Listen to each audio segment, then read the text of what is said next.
அனைவருக்கும் வணக்கம். தென்னாடுடைய சிவனை போற்றி, எந்நாட்டவர்க்கும் இறைவா போற்றி. திருச்சிற்றம்பலம். திருவெம்பாவையின் 17வது பாடல். செங்கணவன் பால் திசைமுகன் பால் தேவர்கள் பால் எங்கும் இல்லாததோர் இன்பம் நம் பாலதாக, கொங்கு உன் கருங்குழலி நந்தம்மை கோதாட்டி, இங்கு நம் இல்லங்கள் தோறும் எழுந்தருளி, செங்கமல பொற்பாதம் தந்தருளும் சேவகனை, அங்கன் அரசை அடியோங்கட்கு ஆரமுதை, நங்கள் பெருமானை பாடி நலம் திகழ, பங்கய பூம்புணல் பாய்ந்து ஆடேலோர் எம்பாவாய். சிவபெருமான் எப்படிப்பட்டவராக இருக்கின்றார்? அன்பிற்கு மட்டுமே கட்டுப்பட்டவராக இருக்கின்றார். ஆணவத்தால் அவரை கட்டுப்படுத்த முடியாது. எனவே தான் இங்கு மாணிக்க வாசகர் செங்கணவன் பால் திசைமுகன் பால் தேவர்கள் பால் எங்கும் இல்லாததோர் என்கின்றார். எம்பெருமானாக இருக்கக்கூடிய திருமாலாலும் காண இயலாதவன், நான்முகனாக இருக்கக்கூடிய பிரம்மதேவராலும் காண முடியாதவன், தேவர்களாலும் காண முடியாதவன், தேவர்களுக்கெல்லாம் அரசனாகவும் இருக்கக்கூடியவன். ஆனால் நம்மிடத்து எப்படி இருக்கின்றான்? ஒரு சேவகனாக இருக்கின்றான். எனவேதான் சிவபெருமான் அன்பிற்கு மட்டுமே கட்டுப்பட்டவனாக இருக்கின்றான் என்கின்றார் மாணிக்க வாசகர். யாரை பார்த்து சொல்கின்றார் தெரியுமா? கொங்கு உன் கருங்குழலி நந்தம்மை கோதாட்டி என்கின்றார். அந்த திருவண்ணாமலையில் இருக்கக்கூடிய பெண்கள் எப்படிப்பட்டவர்கள்?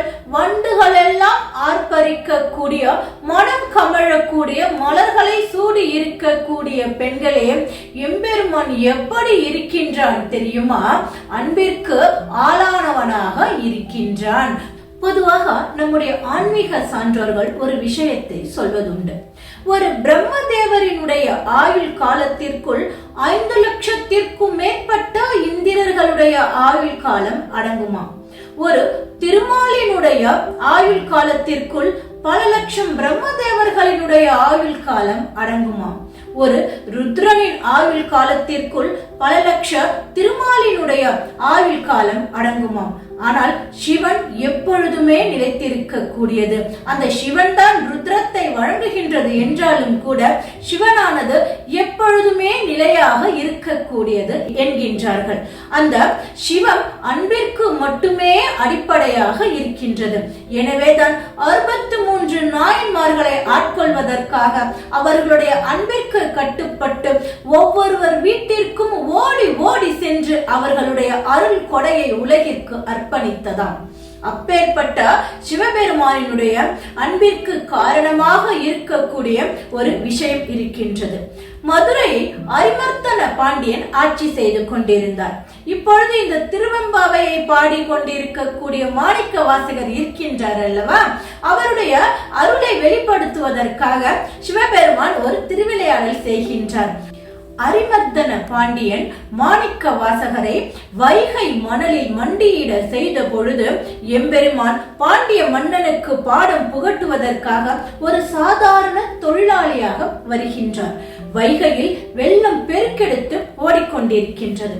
வைகையில் அணை கட்டுவதற்காக அரிமர்த்தன பாண்டியன் ஒவ்வொரு வீட்டில் இருந்து ஒரு ஆண்மகன் வர வேண்டும் என்று ஆணை பிறப்பிக்கின்றார். அந்த மதுரையம்பதியில் இருக்கக்கூடிய பிட்டு விற்கக்கூடிய ஒரு சாதாரண பெண்ணாக இருக்கக்கூடியவள் வந்தி என்கின்ற ஒரு வயதான மூதாட்டி.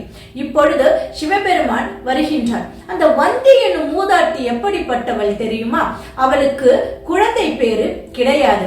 எனவே மதுரையில் இருக்கக்கூடிய சொக்கநாதரையே தன்னுடைய மகனாக பாவித்து நினைத்துக் கொண்டிருந்தால் அவளுக்கும் அருள் பாலிக்க வேண்டும், அரிமர்த்தன பாண்டியனுக்கு பாடம் புகட்ட வேண்டும், மாணிக்க வாசகரை ஆட்கொள்ள வேண்டும். எனவே எம்பெருமான் ஒரு சாதாரண தொழிலாளியாக வந்தி பாட்டியிடம் வருகின்றார். வந்து உன்னுடைய வீட்டின் சார்பாக நான் அணை கட்டுவதற்கு செல்கின்றேன், அதற்கு ஈடாக எனக்கு கூலி கொடுக்க முடியுமா என்று தன்னுடைய திருவிளையாடலை தொடங்குகின்றாராம். அதற்கு வந்தி சொல்கின்றாலாம், என்னால் பணமாக எல்லாம் கொடுக்க முடியாது, ஆனால் உதிர்ந்த பிட்டு இருக்கின்றது அல்லவா, அந்த உதிர்ந்த பிட்டினை உனக்கு உணவாக தருகின்றேன், உணவினை பெற்றுக்கொண்டு எனக்காக நீ சென்று பணிபுரிய வேண்டும் என்று கேட்க சிவபெருமான் சரி என்று பிட்டுக்காக தலையசைத்தாராம். அன்று என்ன நடந்ததோ தெரியவில்லை, வந்தி பாட்டி செய்த அனைத்து பிட்டுகளுமே உதிர்ந்து வந்தனவாம்.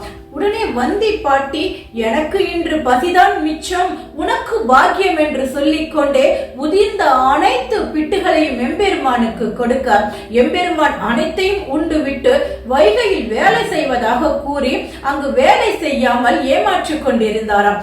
இதை பார்த்த அரிமர்த்தன பாண்டியனுக்கு மிகுந்த கோபம் வர ஓங்கி எம்பெருமானினுடைய முதுகில் ஒரு கோலால் அடிக்க அந்த அடியானது உலகில் இருக்கக்கூடிய அனைத்து உயிர்கள் மீதும் பட்டு பாண்டியனுடைய முதுகிலும் பட்டதாம். அப்பேற்பட்ட திருவிளையாடலை செய்தவன் எம்பெருமான். வந்தி பாட்டியின் அன்பிற்கு கட்டுப்பட்டு அரிமர்த்தன பாண்டியனின் அடியை பெற்றுக்கொண்டு மாணிக்க வாசகருக்கு அருள் பாலித்தவர்.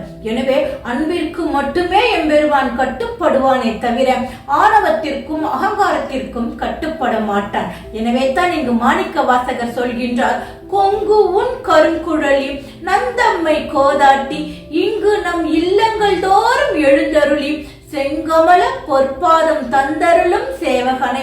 நம்முடைய அன்புக்கு எப்படி வந்தியினுடைய அன்பிற்கு கட்டுப்பட்டு ஒரு சேவகனாக இருந்தாரோ அதுபோல திருவண்ணாமலையில் இருக்கக்கூடிய நம் போன்ற பெண்களின் அன்பிற்கு கட்டுப்பட்டு சப்பரத்தில் நமக்கு தரிசனம் கொடுப்பதற்காக வந்து கொண்டிருக்கின்றான்.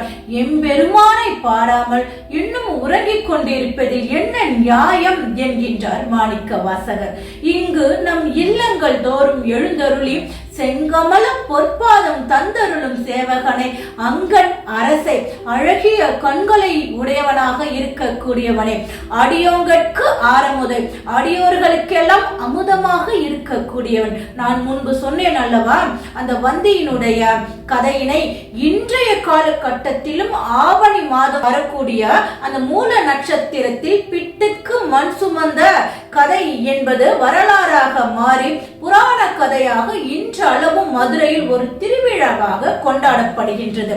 அந்த வந்தி என்னும் மூதாட்டி வாழ்ந்து வந்த இல்லம் வந்தி ஆலயமாக இப்பொழுதும் நாம் தரிசிக்க முடியும். அவ்வளவு சிறப்புகளை உடையவன் சிவபெருமான். அனைவருக்கும் அரசனாக இருக்கக்கூடியவன், அடியவர்களுக்கெல்லாம் ஆரமுதாக இருக்கக்கூடியவன், நங்கள் பெருமானை பாடி நலம் திகழ இப்படியெல்லாம் இருக்கக்கூடிய அன்பிற்கு அடைக்கலமாக இருக்கக்கூடிய சிவபெருமானை பாடி நாம் நீராடுகின்ற பொழுது எம்பெருமானின் அருளை முழுவதுமாக பெற்று உய்வடைய முடியும் என்பதாக இந்த 17வது பாடலானது அமைந்திருக்கின்றது.